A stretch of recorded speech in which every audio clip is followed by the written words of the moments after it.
Այսօր մենք պետք է խոսենք հաջորդ շատ հանրահայտ վեպի մասին,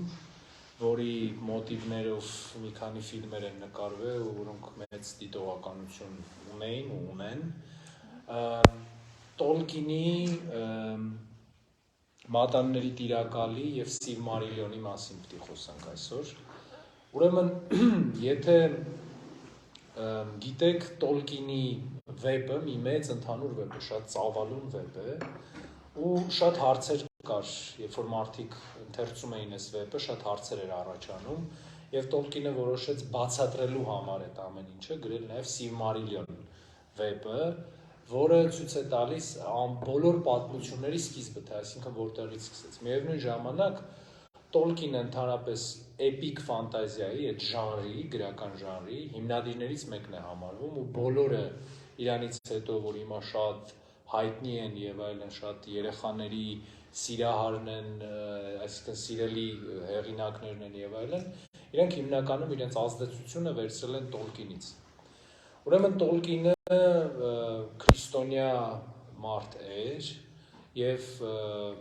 շատ արտահայտիչ ու շատ համոզված քրիստոնյա,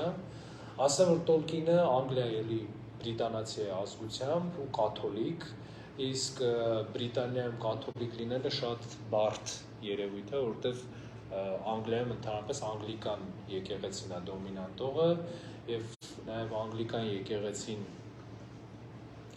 թագավորական ընտանիքի հետ սերտ կապեր ունի, կապված է, ու մի խոսքով կաթոլիկները մի տեսակ անգլիացիների համար դավաճաններ են համարվում։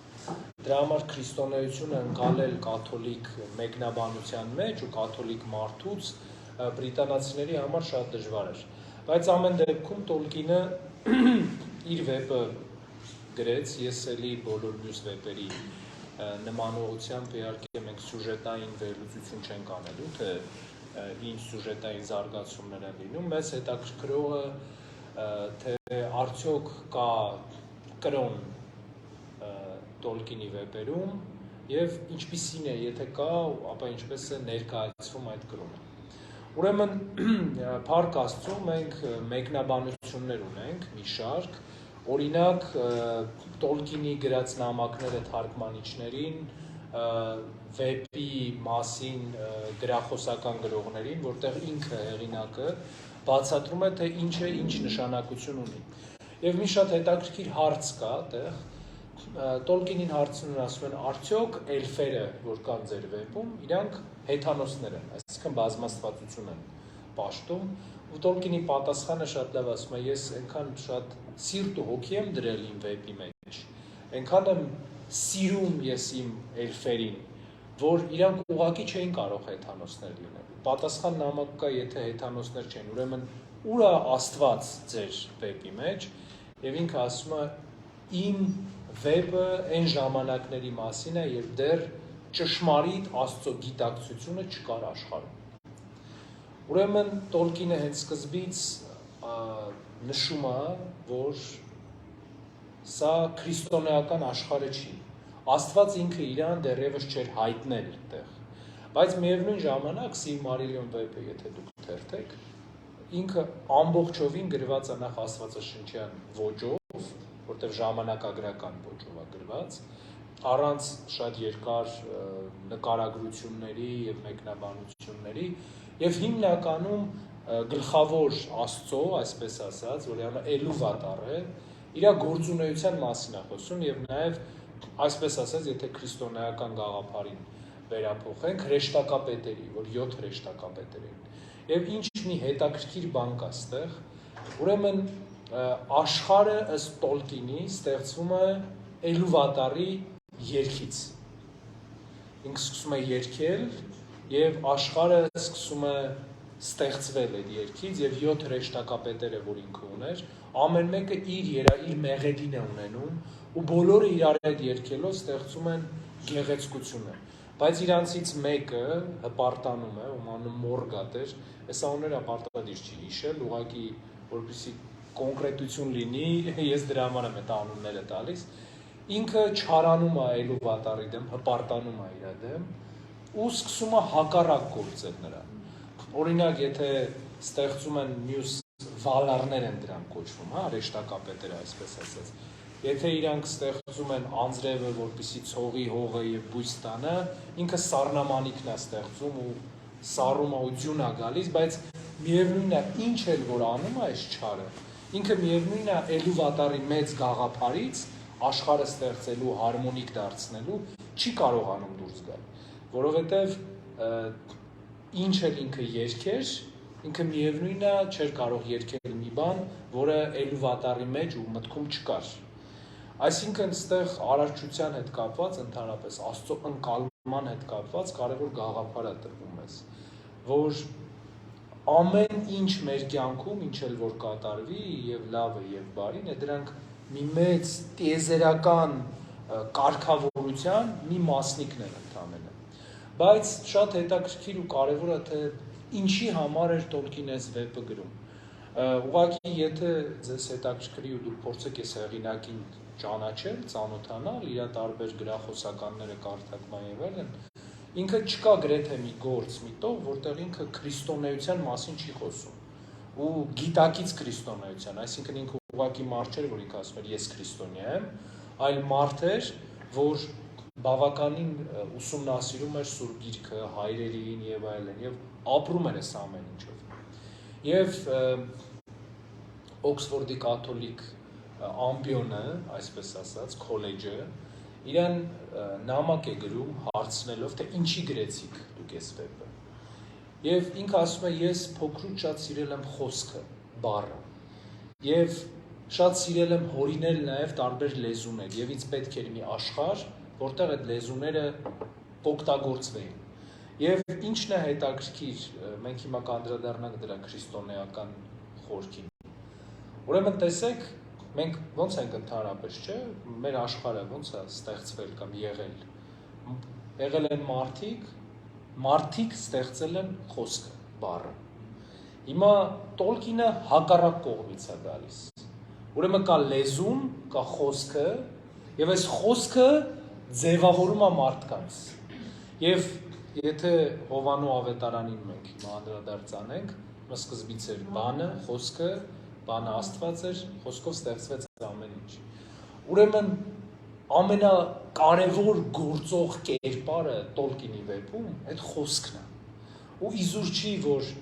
բոլոր բառերը, որ արտասանում են այդ վեպի տարբեր հերոսները, այդ բառերը միշտ հետևանքներ են ունենում։ Օրինակ Սիվ Մարիլյոնները դրանք քարեր էին, որոնք ըստ էության մեծ զորություն ունեին։ Երկու եղբայրներ երդվում են, որ պիտի անպայման ինչ էր լինի, այդ Սիվ Մարիլյոնները հետ վերցնեն, եւ ասում է իրենք իրենց երդումով անեծք ժառանգեցին։ Ու ըստ էության գերբնական որևէ բան չկա այս ամեն ինչի մեջ, բայց իրենց խոսքը անընդհատ իրենց հետապնդում է ու անընդհատ պատճառ է դառնում տարբեր փորձությունների, տարբեր խնդիրների ու վերջի վերջո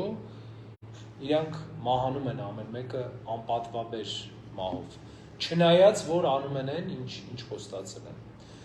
Ուրեմն Տոլկինի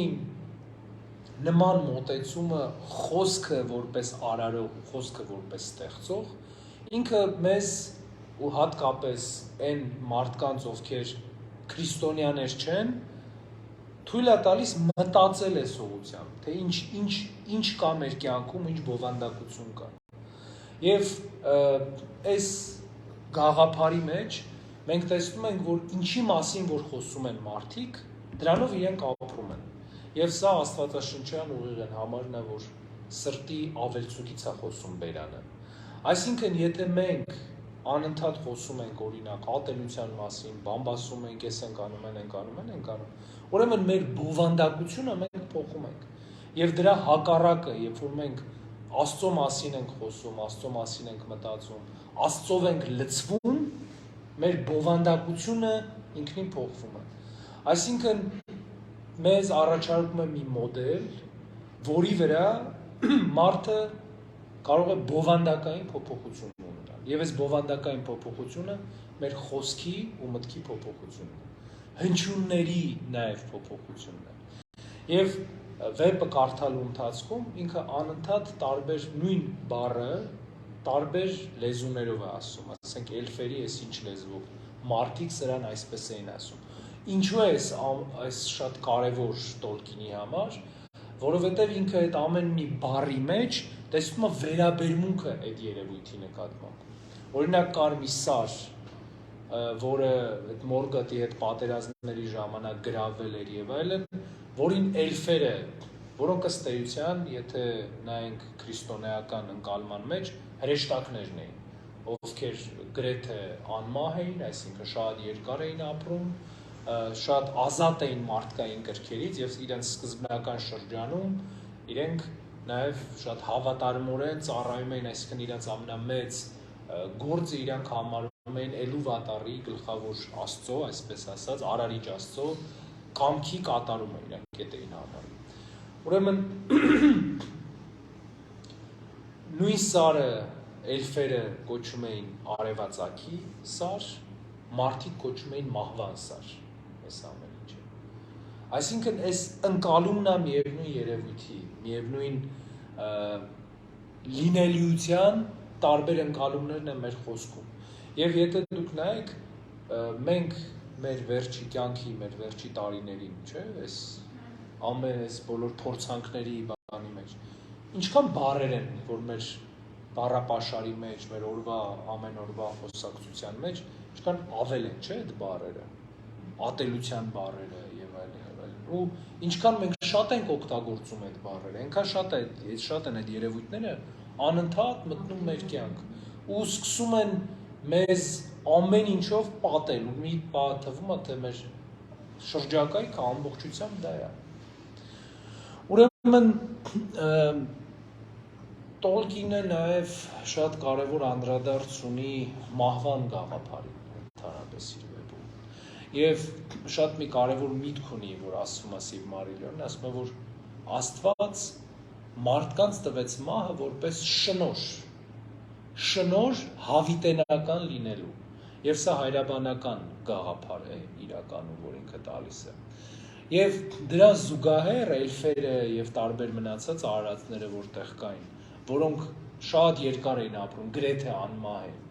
Իրանք ասում են, որ իրենց կյանքը ամբողջությամբ կախված է այս երկրից։ Երկիրը չլինի, իրենք էլ չեն լինի։ Իսկ մարդկանց հնարավորություն է տրված վեր լինել այս երկրից։ Այսինքն ազատ կամքի կարևոր գաղափարն է տրված։ Տեսեք, որովհետև մենք էլ մեր կյանքում ունենք մեր աշխարհը, ունենք մեր կենցաղային աշխարհիկ կարիքները, նպատակները, գաղափարները եւ այլն, բայց մենք նաեւ ընտրություն ունենք ապրելու այդ ամեն ինչի մեջ, թե դրանից ավելի վեր ու ավելի բարձր լինելու։ Եվ վեպի ընթացքում են բոլոր մարդիկ բողոքում են, թե ինչի օրինակ, ինչի մենք պիտի մահանանք, ինչի սրանք չպիտի մահանան եւ այլն եւ այլն։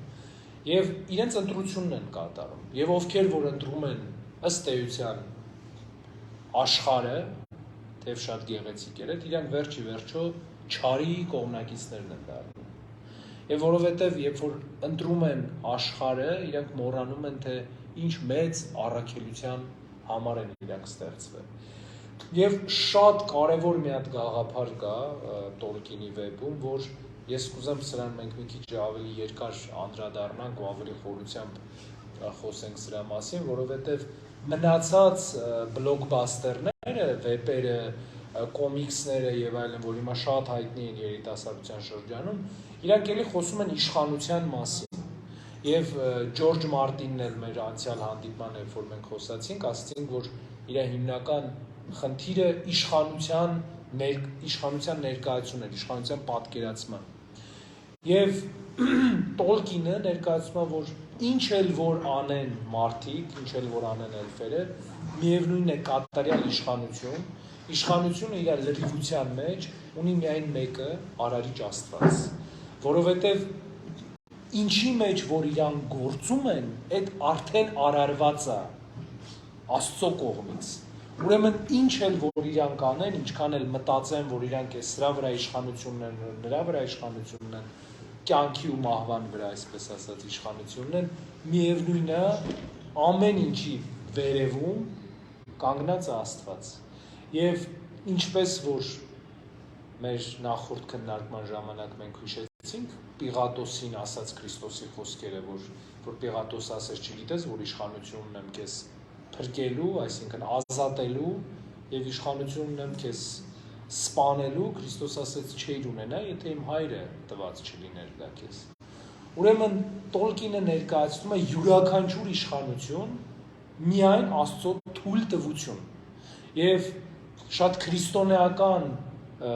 մեկնաբանությամբ սա Աստված թույլ է տալիս մեզ ազատ լինել, որոշումներ կայացնել, ոչ թե նրա համար, որ ինքը սենց նստած սպասում է, թե մենք երբ ենք սխալ անելու, որ մեզ պատժի կամ բան, այլ նրա համար, որպեսզի մենք կատարելագործվենք դրանով, որպեսզի մենք ավելի լավը դառնանք եւ որպեսզի մենք անդրադառնանք ինքներս մեզ։ Այսինքն ազատությունը մեզ տրված գործիք է, որովհետև միևնույն ժամանակ հիմա շատ մարդիկ հարցնում են, ասում են, օրինակ, եւ Տոլկինի վեպում այդ նույն հարցը կար մարդկանց մոտ էլֆերի համար։ Ասում են, լավ, ինչի են իրանք համ ֆիզիկապես մեզնից ուժեղ, համ ավելի երկարակյաց, համ ավելի իմաստուն, ինչի տենց պիտի, ինչի մեզ չէ ստեղծել դու տենց։ Եվ նույն ձևի շատ մարդիկ ասում են, լավ, Աստված ինչի է մի հատ թույլ տվել, որ չարը լինի, ու ինչի մեղքերը կան, որ ես մի հատ է գայթակղվեմ, բան չանեմ, վերջում էլ որ ինձ պատժի։ Ու տպավորություն այստեղ նման հարցերը տպավորություն է ստեղծում, որ Աստծո գերնպատակն է, որ հնարավորինս քիչ մարդիկ փրկվեն։ Բայց այս վեպի մեջ իհարկե շղարշված տարբեր պատմություններով ու տարբեր գերբնական ոչ այս աշխարհից երևույթներով գլխավոր ուղերձը նա է, որ մեր որոշումը, մեր ազատ կամքը, մեր իշխանությունը տրված է Աստծո կողմից մեզ եւ մեր առաքելությունը համաձայնեցնելն է մեր ազատ կամքը, մեզ տրված իշխանությունը աստվածային վերին կամքին ու վերին իշխանությանը։ Եվ ինչքանով որ մենք կարողանում ենք համաձայնեցնել, ինչքանով որ մենք մեր խոսքը, մեր բովանդակությունը, մեր էությունը նույնացնում ենք Արարիչ Աստծո հետ, այնքան մենք մոտենում ենք նրան եւ նույնանում ենք նրա հետ։ Եվ ստեղ հասկանալու համար էսի մենք ունենք Աթանաս Մեծի շատ հայտնի արտահայտությունը, որ Աստված մարդացավ, որպեսզի մարդն Աստվածանա։ Ուրեմն մեր կյանքի ճանապարհը, մեր մտքերը, մեր խոսքերը, մեր ազատ կամքը ու մեր բոլոր ընտրությունները մեզ տանում են այդ աստվածացման ճանապարհով։ Ու այս աստվածացման ճանապարհի մեջ մի կարևոր բան կա։ Մենք շատ ժամանակ մեր կյանքի ընթացքում մեր առաջ սին նպատակներ ենք դնում։ Ըստ էության Տոլկինի ամբողջ վեպում, եթե դուք տեսնեք, դուք շատ արարածների կտեսնեք, որոնք երազում են։ Մարդիկ երազում են Սիլմարիլյոնների մասին, այն մնացածը երազում են մատանիների մասին, մատանիները տիրակալը վեպում, որոնք ըստ էության մի մեծ բանի մասնիկ են։ Բոլորը երազում են այդ ամեն ինչի մասին, բոլորը, բայց վերջի վերջո այդ երազանքները սին են, որովհետև իրանք իրենց ոչ մի բան չեն տալի, այն բոլոր մարդիկ, ովքեր հասնում են իրենց երազանքներին, իրենք չեն ունենում այն ամեն ինչը կամ այն սպասումները, որ իրանք դրել էին դրա մեջ եւ այդ անցած ճանապարհը մինչեւ իրենց երազանքը ավելի շատ զրկանքներ է տալիս իրենց, քան թե իրենց ձեռք բերումը որևէ կարևոր նվեր է լինում իրենց։ Ու հետո մի շատ կարևոր հարց կա։ Չգիտեմ, եթե ֆիլմը նայել եք, կհիշեք, որ Մատանիները տիրակալ ֆիլմի վերջում Ֆրոդոն, որ հոբիտ էր, ամենափոքր ու ամենաանտեսված արարածներն էր այդ աշխարհի մեջ, Տոլկինի ստեղծած, ինքը երբ որ գնում է հրաբուխի գագաթին ու պետքա գցի մատանին այդ հրաբուխի մեջ, որպեսզի ոչնչանա այդ մատանին, այլևս ոչ մեկին չգայթակղի, ինքը այդ բանին ինքը գայթակղվում է ու դնում է մատանին ու չի ուզում գցի։ Ոնց որ իր նաև քերին, որը նախկինում էլի ինքը պահել էր այս մատանի եւ այլն, ինքը չի ուզում գցի այդ մատանին։ Ու ստեղ ցույց է տրվում մարդու կրքերը, որ հաղթում են մարդուն։ անգամ իմանալով այդ ամեն ինչը, ինքը Ֆրոդոն են մարդն էր, ով գիտեր, թե ինչ մեծ չարիք է բերում էս մատանին, ամբողջ աշխարհին։ Եվ իր հարազատներին եւ այլն, ինքը իր ընկերներին էր կորցրել, այդ դրա պատճառով ինքը գիտեր, բայց անգամ այդ ամեն ինչը իմանալով, այդ ամեն ինչը ապրելով, երբ որ ինքը կանգնած էր այդ մատանին վերացնելու եզրին, ինքը չի ուզում։ Եվ ինչա վերջի վերջո լինում, Գոլումը, ով էլի մի հոբիտ էր, որ ունեցել էր այդ մատանին, գալիս է ուզում է գողանա այդ մատանիներից, կծում է մատը ու մատանի հետ ինքը ընկնում է հարաբուխը։ Այսինքն Ֆրոդոն վերջի վերջո չի հաղթում չարին։ Ինքը ուղղակի դառնում է հանգամանքների բերումով փրկիչը, բայց ինքը իրականում չի լինում էդի, որտեղ չի հաղթում այդ ամեն ինչը։ Ոստեղ մի կարևոր բան կա, որ անդրադարձը գալիս է էլի իշխանությանը, որովհետև Աստծո կամքն է, որ այդ ամեն ինչը թելադրում է։ Եվ Սիվ Մարիլիոն վեպը, որը շատ ավելի բացատրողական վեպ է, թե ինչը ինչի համար է լինում, ցույց է տալիս Աստծո ստեղծվածների ներդաշնակությունը։ Եվ այս ներդաշնակության պահպանման համար անընդհատ արտաքինից ազդեցությունը այս աշխարհի վրա։ Եվ սրա մասին մտածելով մենք չենք կարող չմտածել բնության մասին, որովհետև տեսեք հիմա մարդիկ աթեիստները հիմնականում ինչ են մտածում, որ կա բնություն, որը ինքը միլիոնավոր տարիների ընթացքում ձևավորվել է մի հատ համակարգ, եւ այս բնությունը ինքը արտաքինից որևէ ազդեցություն չունի, ինքը այդ մի համակարգի մեջ է գոյանում, բայց այս մինիատյուրա աշխարհը, որ Տոլկինը ներկայացնում է, ցույց է տալիս, որ այդ համակարգի մեջ անընդհատ լինում են ընդհատումներ, անընդհատ խափանումներ են լինում, ոնց որ մեր մարդու ստեղծած չէ, մենք հոսանքների համակարգ ենք ստեղծում, չգիտեմ, ես ենք ստեղծում, ատոմակայաններ են ստեղծում, բայց իրանք երբեք ինքնըստինքյան միշտ չեն աշխատում, միշտ իրանք խափանվում են, ինչու, որովհետև որևէ արարած չի կարող կանխորոշել ամեն ինչ կարող է լինել, բայց այս անորոշության դեմ հանդիման Տոլկինը մեզ առաջարկում է գլխավոր առաքելությունը ու գլխավոր նպատակը, որ պիտի ունենա յուրաքանչյուր արարած։ Եվ այդ գլխավոր նպատակը մարդու ու իր բոլոր արարածների արժեքային համակարգն է, որովհետև շատ հետաքրքիր է այս պատմական զարգացումը իր վեպում, ինչքան որ սերունդը փոխվում է, այնքան այդ արժեքները ավելի նահանջում են։ Ամեն սերնդից արժեքները նահանջում են ու ինչի։ Թվում է, թե մեղքը այն սերնդի վրա է, որը հիմա ավելի քիչ արժեքներ ունի, ավելի քիչ արժեքներով ապրում, բայց իրականում ամեն ինչի արմատն է խնդիրը, որովհետև այն սերունդը, որը սկսեց մի քայլ հետ գնալ իր արժեքներից, ինքը դարձավ պատճառը արժեքային համակարգի անընդհատ անկման։ Եվ միևնույն ժամանակ արժեքային համակարգի անընդհատ անկման հետ ներկայացվում է նաև մարդկանց խոսույթի փոփոխությունը, թե ինչ են իրենք խոսում։ Եվ վերջի վերջո եղբայրասպանությունը իրանց մեջ, այսինքն երբ որ էլֆերը էլֆերին են սպանում, գալիս է այն ժամանակ, երբ որ մի խումբ էլֆեր որոշում են ամբողջովին դեմ գնալ Աստծո պատվիրանին եւ գնալ ու ըստ էության չարի դեմ պայքարել։ Ուրեմն, եթե այդ վեպը կարդաք, ձեր մոտ անպայման հարց կառաջանա, թե ինչի պիտի Աստված չուզեր, որ իր արարածները պայքարեին չարի դեմ։ Եվ իրոք այս հարցը տեղ ունի լինելու մեր մտքի մեջ, բայց ինքը Տոլկինը պատասխանը տալիս է վեպի ընթացքում դրան, որովհետև իրանք որոշեցին չարի դեմ պայքարել իրանց թրերով, պայքարել իրանց ֆիզիկական ուժով, պայքարել պատերազմի միջոցով, այնինչ չարին հաղթելու համար իրանք իրանց պետքա փոխեին ընդհանրապես։ Իրանք իրանց մեջի չարությունը պետքա կարողանային անել։ Ու նույն ձևի մենք էլ մեր աշխարհում ապրում ենք նույն պատրանքի մեջ, Տեսեք հիմա մանավանդ հիմա շատ հանրահայտ է դա, որ կան չէ, տենց կան մարդիկ, ովքեր օրինակ կոնսպիրոլոգիաներին, դավադրապաշտությանը հավատում են, որ չգիտեմ, մասոններն են էս անում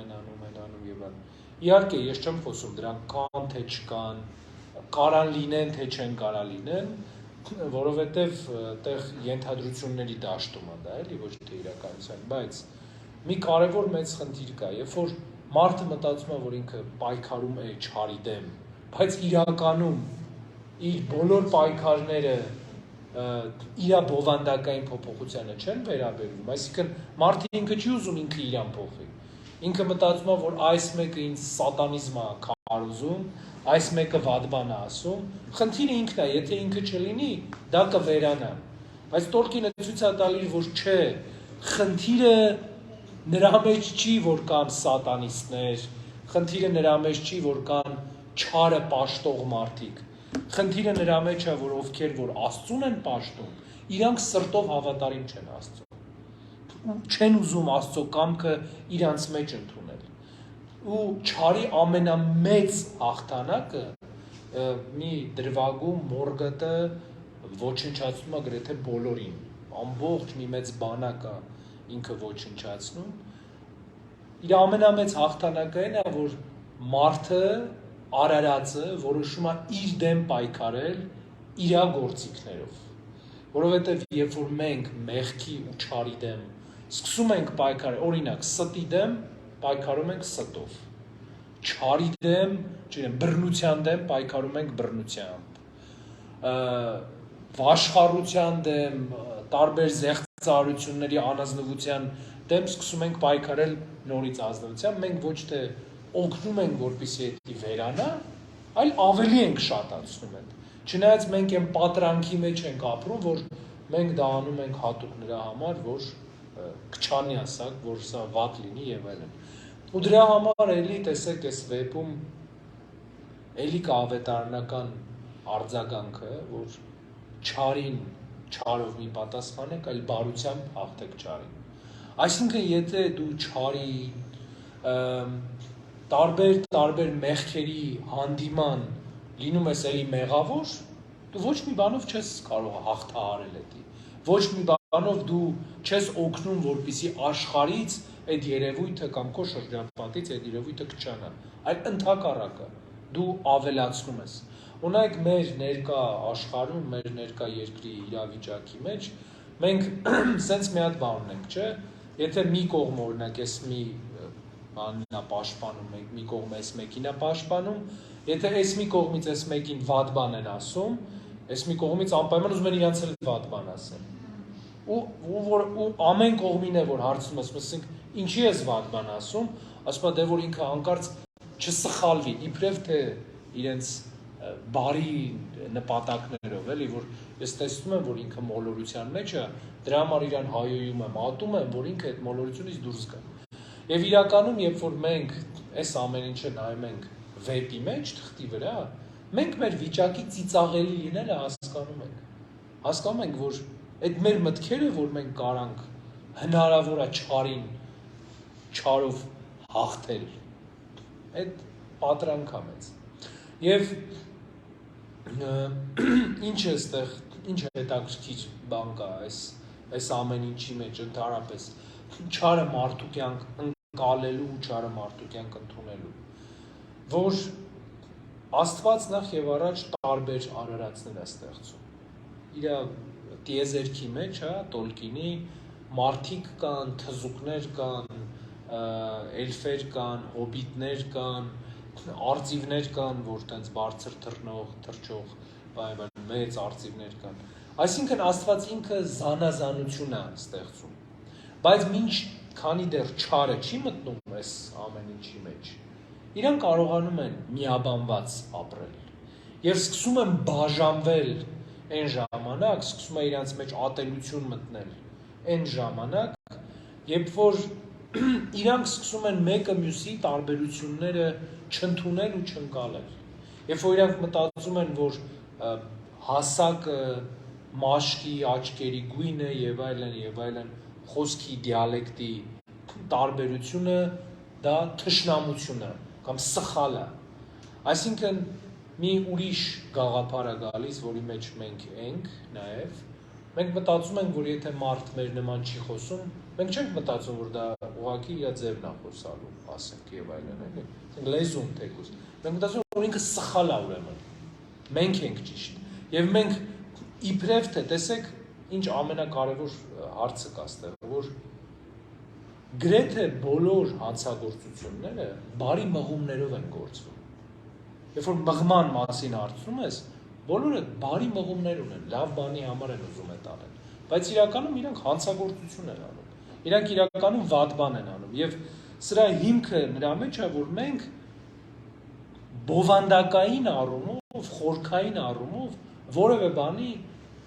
նայելու ունակությունը մեր մեջ կորցնում ենք այն ժամանակ, երբ որ մտածում ենք, որ մեր իշխանության ներքո է այդ ամեն ինչը։ Եվ ստեղ է, որ Տոլկինը ցույց է տալիս իշխանության ընկալման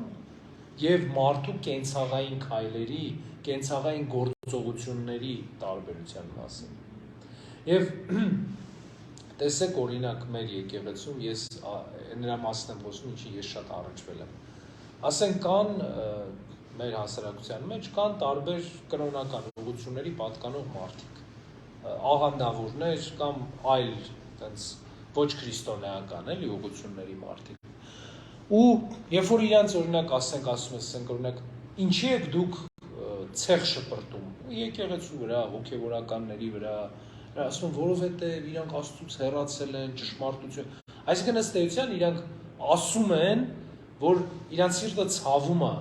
մեր համար, ու դրա համար իրանք մեզ վատ բաներ են ասում, այսինքն վատ բաներ քննադատում են մեզ, բայց միևնույն ժամանակ, երբ որ դու ընդառաջ ուզում ես օրինակ այդ մարդու հետ խոսել, ասենք խոսել, միասին աղոթել եւ այլն, հասկանում ես, որ մարդը ոչ թե ուզում է, որ դու լավը լինես, այլ ուզում է, որ դու չլինես ընդհանրապես։ Եվ մենք էլ պիտի մեր այս գիտակցությունը մեր մեջ շատ սեպենք, որովհետև շատ ժամանակ մենք մտածում ենք, որ յուրաքանչյուր տարբերություն, յուրաքանչյուր զանազանություն ինքը անմիջապես ու անմիջականորեն պիտի բերի քաոսի, բայց Տոլկինը ցույց է տալիս, որ Աստված ինքը զանազան ստեղծեց այս ամեն ինչը։ Եվ մի շատ կարևոր բան էլ կա, որ Տոլկինը իր վեպում արտահայտում է այս գաղափարի մեջ, դա հակագլոբալիստական գաղափարն է։ Որովհետև ինչ է ասում գլոբալիզմը, չէ՞, սա նայեք, եւ գլոբալիզմը եւ քրիստոնեությունը իրանք ըստ էության մի նպատակի մասին են խոսում։ Միության, որ մեկ լինեն բոլորը։ Բայց գլոբալիզմը աշխարհիկ է, հիմիկ շատ հայտնի կրոնը, ինքը ասում է, որ գլոբալի մի լինելու համար, ասում է, մենք պիտի բոլոր սահմանները ջնջենք, ազգություն չպիտի լինի, կրոն չպիտի լինի, ոչ մի բան, այսինքն այն ինչ խանգարում է մարդկանց միավորվելու, այդ ամեն ինչը պիտի դուրս գա, որպեսզի բոլորը մեկ լինեն։ Իսկ Տոլկինը իր վեպում ասում է, որ այս Աստծո ստեղծած տարբերությունն է, Աստծո ստեղծած, եւ այս տարբերությունը, եթե չարը դուք չեք թողում ներս գա, ինքը չի խանգարում ձեզ միավորվելու, մեկ լինելու, միևնույն ժամանակ շարունակելով տարբեր լինել։ Այսինքն համերաշխության համար պետք չի ջնջել ամեն ինչ, համերաշխության համար պետք է կարգավորել եւ ընդհանուր արժեքների վրա հիմնել այդ ամեն ինչը, որովհետև տեսեք բոլոր պատերազմները, այ հիմա էլ, չէ՞, ռուս-ուկրաինական պատերազմը կա, մեր պատերազմը կա, հայ-ադրբեջանական պատերազմը կա։ Պատճառները այդ պատերազմների, հայտարարված պատճառները, իրանք գաղափարական պատճառներ են, բայց ներսում լրիվ ուրիշ պատճառներ են, եւ ներսի պատճառները իրանք նյութապաշտությունն են, վերջի վերջո, աշխարհը պաշտելն է, բայց բոլորը բացատրում են իրենց նպատակներն ու իրանց գործողությունները ոչ թե դրանով, այլ վեհ գաղափարներով, չգիտեմ, ազատության եւ այլն տարբեր գաղափարներով են իրենք բացատրում։ Եվ Տոլկինը գալիս է այս ճշմարտությանը մեզ առերեսելու ու իր վեպում ցույց է տալիս, որ վերջի վերջո խոսում են տարբերը մեկը պատվի մասին, մեկը սրա մասին, մեկը նրա մասին, բայց իրենց պատերազմը մատանիների համար ու սիլմարիլյոնների համար է։ Էդ է, այսինքն իրենք միայն այդ հարստությունն են ուզում։ Ուրիշ ոչ մի բան չեն ուզում, որովհետև մի դրվագ կա, երբ որ ում դեմ որ պատերազմ են, ինքը ասում է ես պատրաստ եմ իմ սխալը ընդունել, որտեղ իրենք հայտարարում էին, որ պատվի հարցը, ու չնայած նրան, որ ինքը սխալ ընդունում է, միևնույնն է պատերազմը լինում է։ Ու հիմա նույն ձևի նաև մեր կյանքում ասիրելներս։ Մենք շատ բաների մասին մտածում ենք շատ աշխարհիկ ու շատ նյութական, sense մակերեսային առումով, բայց դրա ամենախորքային նպատակն է, որ մենք մեր առաքելության մեջ ու մենք մեր նպատակների մեջ չափից դուրս կարճած ենք այս երկրից։ Ու եթե հիշում եք մեր խոսակցության սկզբում ես մահվան մասին եմ խոսում, որ շնորհ էր, ու եթե մենք կարճած ենք այս երկրից, ուրեմն մահը մեր համար շնորհ չի, այլ վերջը։ Ուրեմն մի խոսքով սիրելիներս Տոլկինի վեպը ու Տոլկինի գաղափարները շատ ավելի լայն արձագանք ունեն։ Ես մի փոքր եմ սրան անդրադարձ անում, ուղղակի պետք է նաև սեպել, որ մենք անընդհատ մնացած մեր մյուս վերլուծություններում էլի պիտի անդրադառնանք էլի այս գործին, որովհետև շատ հիմքեր կան, որ տեղից վերցվում են, բայց իմ կարծիքով Տոլկինի վեպը շատ հոգեշահ է քրիստոնյաների համար ու մանավանդ երիտասարդների համար աշխարհի ընկալումը ձևավորելու համար։ Երևի այսքանը։